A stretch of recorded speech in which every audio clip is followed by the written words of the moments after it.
for Johns.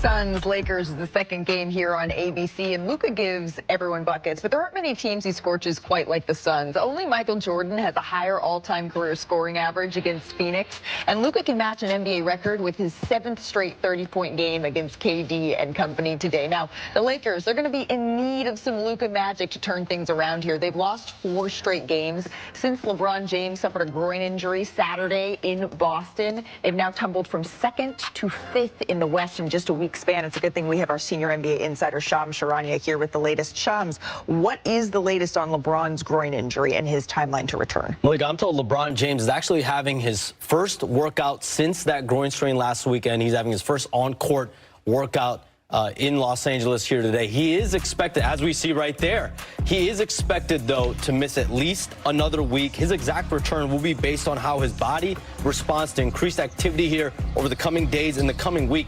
The Lakers and James will be very cautious. He's 40 years old. This is a soft tissue injury. We know he's played heavy minutes this season. He's coming off the Olympics, so look for him to miss at least another week of game action. But the Lakers are getting some players back. Jackson Hayes, their starting center, I'm told he will make his return to the lineup tonight after missing a few games with a knee contusion. And Rui Hachimura has been out 8 consecutive games with a knee injury. I'm told there's optimism he's going to be back here within the week. Okay, within the week for Rui and Jackson Hayes. We know Luka loves that lob threat. Really important to get him back here. Shams, thank you so very much. Let's remember the Lakers, they're 3-4 on the season without LeBron James this year, and he's out at least another week, which means that at a minimum, he will miss the next 5 games for the Lakers, who are in the middle of a really tough part of the schedule where they're the only team to play 6 games in 8 days all season long. Now, LA lost the first 2 games of that stretch. It included that really hard-fought defeat to the Nuggets on Friday. There are no moral victories, but if there was, that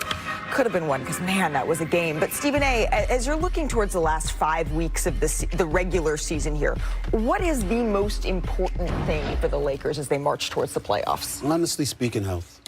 What I've seen from LeBron, understand this, LeBron James is an MVP candidate the way that he has played this year. Luka Doncic has stepped up, and he's getting himself together. They haven't had Rui Hachimura, okay? And so he's missed about 7 or 8 straight games. I'm looking at the Los Angeles Lakers, and I literally, outside of Oklahoma City, I literally have minimal to zero concern as long as they're healthy. The issue is their health. If you're not healthy, if something happens to either one of them, LeBron or Luka, the Lakers are in trouble. But as long as both of them are on the court together, there's no one outside of Oklahoma City, in my eyes, in the Western Conference that they can't beat. Just a reminder, this is LeBron James in his first workouts since that groin injury on Saturday moments ago across the street at Crypto.com arena. Yeah, look, that's fantastic news for Lakers, just that he's out there, because that tells you, like Shams said, he's probably a week away. If he's not even playing basketball or doing that right now, then you're looking at probably more time. But that schedule, Malika, is brutal. I mean, 6 games in 8 days and 4 in the next 5.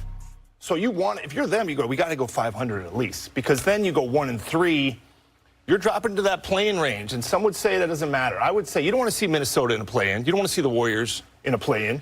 You don't want to see Memphis or Denver in a play-in. Now, even if you lose, you maybe get Sac, maybe get Phoenix, but those things, one sprained ankle and you're out, your season's over. So, yes, I want to see the Lakers healthy, and yes, Stephen A., if they are healthy, and you're looking at that right there, you're looking at those standings, you say with LeBron and Luka, they're going to be a problem, right? Because in many series, they'll have the best 2 players on the floor. Not 1, but 2, and 2 that have competed at the highest level. So I like to see them healthy. Stephen A., Perk, we were talking about during the break. I wish Dallas was healthy with Kyrie and AD. I honestly wish Phoenix, who we're going to see later, was playing better so they could be in the playoffs with their star power. But for this Lakers team, they're in a little bit of a spot here. They got to find their way out of it. They're comfortable. They're comfortable in the play-in. History tells us that, right? With LeBron James, the Lakers are comfortable. If he's in the play-in, he's getting into the postseason, which makes me agree with Stephen A. that they're the 2nd-best team in the Western Conference. Do I believe in the Memphis Grizzlies? I don't. Do I believe in the Denver Nuggets, and especially after they just took an L to the Washington Wizards last night? Hell no.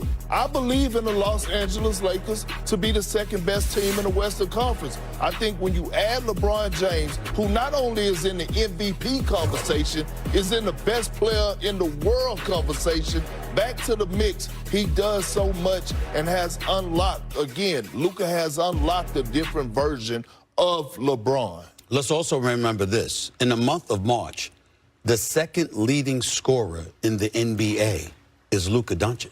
Yep. He's averaging 32 a game on 43% shooting from three-point range. This dude that could have hit the backside of a barn from three, okay, or you know, for the first few weeks or so, this brother is coming on strong.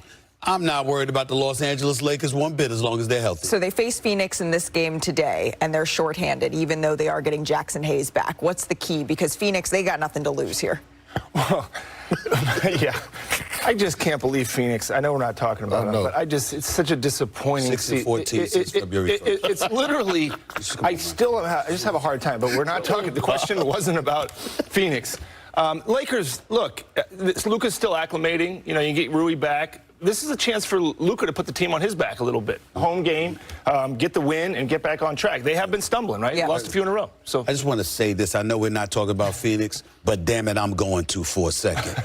There needs to be an investigation at some point as to why these dudes have been this subpar. I don't know what the hell is going on from a basketball perspective. To look at the Phoenix Suns and to see their record and their struggles, it makes no sense to any basketball mind out there how they have looked this bad. Well, I need an investigation. Are going to get a private investigation. Look, investigation. Not at your You know investigation, but at the Phoenix Suns and Los Angeles Lakers. And then we also may... Presented by Papa John's. Not one, not two, not three, but 16 straight wins for the Cavaliers. A streak longer than any player has led the team to. Yes, that includes LeBron James. This is the longest winning streak in franchise history. And as the Cavaliers go for a 17th win tonight, look at me. I'm surrounded by winners. Kendrick Perkins, he rattled off 19 straight wins for the Boston Celtics. Did I? Bob Myers, he oversaw the second longest winning streak in NBA history. And Stephen A. Smith, don't even get me starting on the winning streak that Stephen A. is on, especially the ratings over at First Take. Y'all seen them? All right.